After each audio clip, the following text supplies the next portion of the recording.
Hello everyone, welcome to Lavanya classes. The chapter that we are going to discuss today is linear equations in two variable, and today we are going to check the solutions of the exercise 3.1, which is the first exercise of this chapter. So moving on to the first question. The first question is, Aftab tells his daughter, 7 years ago I was 7 times as old as you were then. मतलब first बात यह कि आफ्ताब ने अपनी बेटी को बोला कि 7 साल पहले वो उससे 7 गुना ज़्यादा बड़ा था. 7 टाइम्स एज ओल्ड, टाइम्स जब भी लग जाए तो वो उससे उतने गुना बड़ा होगा. तो कुछ समय पहले की बात है, 7 साल पहले वो उसकी एज से 7 टाइम्स ज़्यादा था. वर्ड प्रॉब्लम का फर्स्ट बेसिक इम्प्लीमेंटेशन आपको ये करना है कि उसको समझना है. एक बार अगर आप उसको समझ चुके हैं तो फिर आप उसको न्यूमेरिकल वे में सॉल्व कर सकते हैं. तो वर्ड प्रॉब्लम को सॉल्व करना हम सीख रहे हैं. Then also 3 years from now I shall be 3 times as old as you will be. ऐसे भी हुआ कि 3 साल बाद, अब से 3 साल बाद वो अपनी बेटी से कितना गुना बड़ा होगा? वो अपनी बेटी से सिर्फ 3 टाइम्स बड़ा होगा. ऐसा हमेशा होता है कि जब हमारा कोई डिसेंडेंट है, हमारा डिसेंडेंट तब हुआ जब हम 20 साल के थे. तो अभी जब वो 1 साल का होगा तो हम उससे लगभग 20 गुना बड़े होंगे. बट जब हमारा डिसेंडेंट यानी हमारे बच्चे 20 साल के हो जाएंगे तब हम 40 के होंगे और हम उनसे सिर्फ 2 ही गुना बड़े होंगे. यानी ये जो मल्टीप्लिकेशन वाला टर्म है ये कम होता जाता है. तो 7 साल पहले वो उससे 7 गुना बड़ा था और 3 साल बाद वो उससे 3 गुना बड़ा होगा. तो यहाँ पर 2 बातें हो रही हैं, पास्ट की एंड प्रेजेंट की.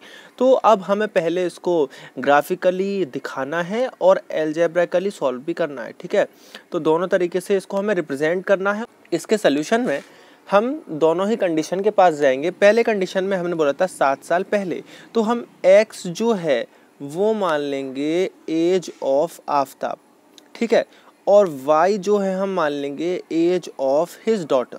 ठीक है, तो 7 साल पहले की जैसे बात होगी तो हम दोनों ही में से क्या करेंगे, -7 कर देंगे. ठीक है, आप यहाँ देख पा रहे हैं मैंने कर दिया x -7 एंड y -7. देखा अच्छे से, तो मैंने x और y में से 7 घटा दिए. अब उसने बोला क्या था कि वो उस समय उसकी डॉटर से 7 गुना बड़ा था.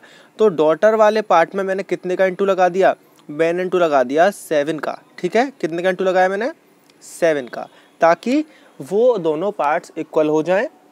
तो x -7 would be equal to 7 into y -7. Multiplication कर देंगे, यहाँ हो जाएगा 7y -49, वहाँ रह जाएगा x -7. ठीक है, आप 7 को उधर ले जाइए, 7y को इधर ले आइए LHS की तरफ, तो हो जाएगा x -7y इक्वल्स -42. ये बनी आपकी पहली इक्वेशन. इक्वेशन बनाने के बाद जैसे आप 9th क्लास में करते थे, आप उसको ग्राफिकली रिप्रेजेंट करने के लिए x और y की वैल्यू फाइंड करेंगे. जब मैं इस इक्वेशन में x की वैल्यू 0 डालूंगा, आप डाल के देखेंगे और पता करेंगे कि y की वैल्यू 6 आएगी. आप रैंडमली कोई भी वैल्यू चूज कर सकते हैं, पर वैल्यू ऐसी दीजिएगा जिसका आंसर होल नंबर आए, पॉइंट वगैरह अवॉइड कीजिएगा. जब मैंने वैल्यू डाली x की -42, तो आप देख सकते हैं -42 कैंसिल हो गए, y बचा 0. ऐसे ही -35 डालने पर आप साफ साफ देखेंगे y बचेगा 1. 3 पॉइंट्स मुझे यहाँ पर मिल चुके हैं, 2 पॉइंट से भी काम चल जाता है. सिमिलरली फॉर द केस 2, जब 3 साल बाद की बात हो रही है तो मैं दोनों में 3 और 3 ऐड कर दूंगा, और अब भी वो 3 गुना बड़ा है तो डॉटर वाली साइड में कितने का इंटू कर दूंगा, multiplication by 3. Then both the sides will become equal, और देन हम क्या करेंगे, मल्टीप्लिकेशन कर लेंगे, 3y + 9, रीअरेंजमेंट कर लेंगे, सॉल्यूशन आएगा x - 3y = 6. 2 इक्वेशन मिल चुके हैं, that would be equation number 1 and equation number 2, and these are the algebraic representation of the conditions. तो किसी भी कंडीशन को मैं एल्जेब्राइकली रिप्रेजेंट कर सकता हूँ और फिर उसको बहुत ईजिली सॉल्व कर सकता हूँ. हमारा मोटिव क्या है, अगर हम इन्हें सॉल्व करेंगे तो हमें x और y की वैल्यू मिल जाएंगी, और x और y यहाँ पर क्या है, उसकी और उसकी बेटी की प्रेजेंट एज, वो अब कितने बड़े हैं. इसीलिए मैं जब पास्ट में जाता हूँ तो कुछ माइनस करता हूँ, फ्यूचर में जाता हूँ तो कुछ ऐड करता हूँ. देन सिमिलरली मैं जब x को 6 डालूंगा y 0 आएगा, 6 से 6 कैंसिल हो जाएगा. x को 0 डालूंगा y -2 आएगा, x को 9 डालूंगा y 1 आएगा. ये आपका सेल्फ वर्क है, आपको ये भी चेक करना है, ये भी चेक करना है, और अपनी मर्जी से भी कर सकते हैं, नो इशू. देन ग्राफ की बात करते हैं. मैं पहली इक्वेशन को प्लॉट करूंगा मैंने यहाँ पर थोड़ा जो एक्स एक्सिस है उसको कैसा बनाया, थोड़ा बड़ा बनाया है, क्योंकि उसमें जो टर्म्स हैं, वैल्यूज़ हैं, वो काफ़ी बड़ी हैं। तो मैंने 10-10 के इंटरवल पर क्या रखाए हैं, मार्कर 10-10 के इंटरवल पर रखाए हैं। अब मुझे क्या करना है, मुझे पहले वाली लाइन को प्लॉट करना है। तो एक उसमें पॉइंट था 0,6 और एक उसमें पॉइंट था -42,0। मैंने वही पॉइंट लेने की कोशिश करी जिसमें कि एक वेरिएबल 0 था, तो वो मेरी एक्सिस पर प्लॉट हो गए। लाइन नंबर 1 ये आ गई।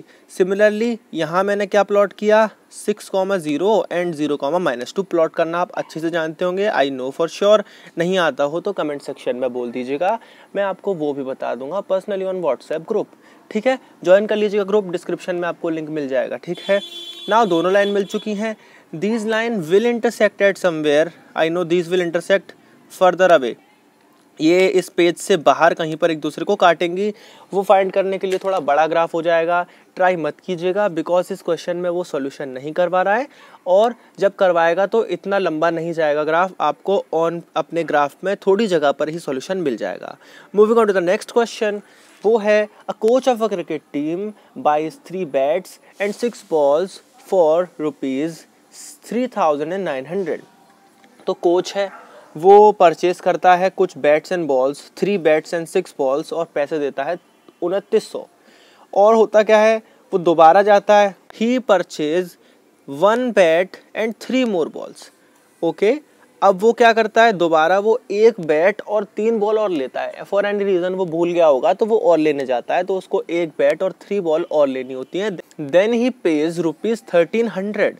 Represent this situation algebraically and geometrically. Representation करते हैं। चलिए, फर्स्ट केस में होगा ये, मानेंगे एक बैट का कॉस्ट x और एक बॉल का कॉस्ट y। ये सबसे ज़रूरी होता है कि पहचानना है आपको वेरिएबल क्या है। यहाँ पर हम साफ साफ देख सकते हैं कि जो वेरिएबल है वो क्या है, price of bat and ball. जो मुझे नहीं पता है तो मैं बैट की प्राइस को x कंसीडर कर लेता हूँ और बॉल की प्राइस को y कंसीडर कर लेता हूँ। After that consideration I am about to form the equation बहुत ईजिली फॉर्म हो जाएंगी।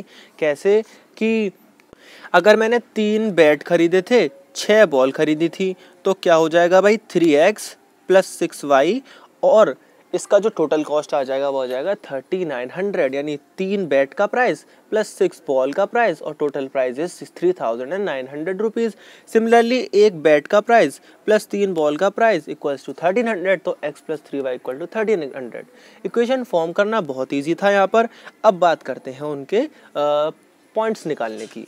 तो आप ये खुद कर सकते हैं कि x 100 है तो y 600 आया, x 300 है तो y 500 आया, और x 700 है तो y 300 आया।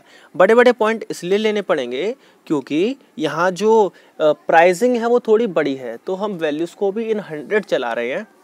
तो 100 डालने पर 600, 300 डालने पर 500 और 700 डालने पर 300 आ रहा है। ट्रीट करिए इनको 1, 2, 3 की तरह ही, और आसानी से सवाल आपका हो जाएगा। तो 3 पॉइंट मिल गए, कोई भी 2 हम यूज़ कर लेंगे वेरी इजीली। और दूसरे वाले को सॉल्व करते टाइम पर मैं देखूंगा कि x को 100 डालूंगा, y 400 डालूंगा, y 300 और 700 डालूंगा तो y 200। ये सेल्फ वर्क है, इट इज़ योर होमवर्क। खुद से पॉइंट निकालिए अपनी मर्जी वाले और ग्राफ प्लॉट करके चेक करिए कि क्या वो सिमिलर है। और यहाँ भी मुझे पॉइंट मिल चुके हैं। जब मैं जाऊंगा इन ग्राफ्स को प्लॉट करने तो मैं इन पॉइंट्स को ढूंढूंगा। उसके लिए मैंने एक्सेस पर नंबर कैसे डाले हैं, 100, 200, 300, और वाई एक्सेस पर भी 100, 200, 300। मैंने पहली वाली लाइन को प्लॉट कर लिया यार, 100, 400, 400, 300 और 700, 200। ऐसी ये वाली भी लाइन प्लॉट कर लूँगा मैं, 100, 600, 300, 500 और 700, 300। प्लॉटिंग में कोई भी दिक्कत आए तो बता दीजिएगा, मैं आपको सॉल्व करके दिखा दूंगा एक बार।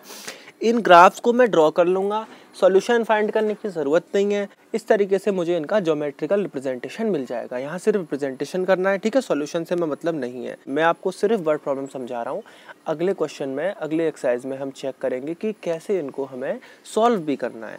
नेक्स्ट जो क्वेश्चन है वो आपका कहता है, ये जो क्वेश्चन है, a cost of 2 kg of apples and 1 kg of grapes on a day was found to be 160। पिछले वाले जैसा ही है कि आपके 2 किलो एप्पल और 1 किलो ग्रेप का जो प्राइस निकल के आया किसी दिन वो था 160।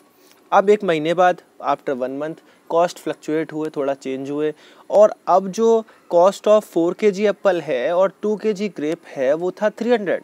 तो प्राइसिंग थोड़ी बढ़ गई। ठीक है, ये काफ़ी अजीब सा क्वेश्चन है। प्राइसिंग थोड़ी बढ़ गई। रिप्रेजेंट द सिचुएशन, वही करना है, एल्जेब्रिकली एंड ग्राफिकली इसका रिप्रेजेंटेशन करना है, करते हैं। ठीक है, तो पहला काम मैंने क्या करना है, एप्पल की प्राइस को x मान लेना है और ग्रेप्स की प्राइस को y मान लेना है। वही करना है भाई, 2 kilo apple 1 kilo grape cost 160, ऐसे यहाँ पर 4 kilo apple 2 kilo grape cost 300। Equation number 1 equation number 2 दोनों के पॉइंट्स निकालेंगे भाई। वैल्यू डाल के देख लीजिएगा यार, 80 60 40 यहाँ क्या आएगा, ये आएंगी, देख लीजिएगा अपने आप, 60 40 20 आपका काम है, इट्स योर होमवर्क। यहाँ आएगा 30 70 110। तो पॉइंट्स फाइंड करिएगा, ये वाले नहीं फाइंड करने आपको, दूसरे फाइंड करने हैं, या ये फाइंड करने हो तो ये कर लीजिएगा, बट खुद करना। अब दोनों लाइंस को जब मैं प्लॉट करूँगा तो साफ साफ मैं देख रहा हूँ कि ये पैरेलल आई। पैरेलल मतलब मुझे इससे कोई भी आंसर नहीं मिलेगा, क्योंकि यार देखो वो 2 अलग अलग दिन के प्राइसेस थे और प्राइसेस जो है वो चेंज होते रहते हैं। वो जो दोनों सिचुएशन हमें बता रखी हैं उससे हम नहीं फाइंड कर सकते कि एप्पल और ग्रेप्स का जो प्राइस है वो कितना है। ठीक है, क्योंकि प्राइसेस जो है वो हमेशा क्या होते हैं, फ्लक्चुएट होते हैं, और ऐसे आप 2 दिन की प्राइसेस को कंपेयर करके कभी नहीं निकाल सकते कि यार एक एप्पल और एक सेब का प्राइस क्या है। तो इसका कोई भी सोल्यूशन नहीं होगा, क्योंकि ये केस फीजिबल ही नहीं है यार कि आपका कि एक दिन का प्राइस और दूसरे दिन का प्राइस अलग हो, तो आप कैसे बता सकते हो कि एप्पल और ग्रेप्स का प्राइस क्या होगा। इसीलिए वो दोनों लाइंस कभी भी इंटरसेक्ट नहीं करेंगी। तो इस एक्सरसाइज को हम यहीं पर ख़त्म करते हैं। आगे की एक्सरसाइज हम अगले वीडियो में पढ़ेंगे। इसमें अगर आपको कोई भी डाउट रहा हो तो कमेंट सेक्शन में मुझे बता दीजिएगा, ग्रुप ज्वाइन कर लीजिएगा, व्हाट्सएप ग्रुप, वहाँ पर अपने डाउट्स बताइएगा, नए टॉपिक्स मुझे सजेस्ट कीजिएगा टू मेक वीडियोस, और अगर कंटेंट अच्छा लगा हो तो चैनल को सब्सक्राइब एंड लाइक ज़रूर कर दीजिएगा। Thanks for watching, peace out.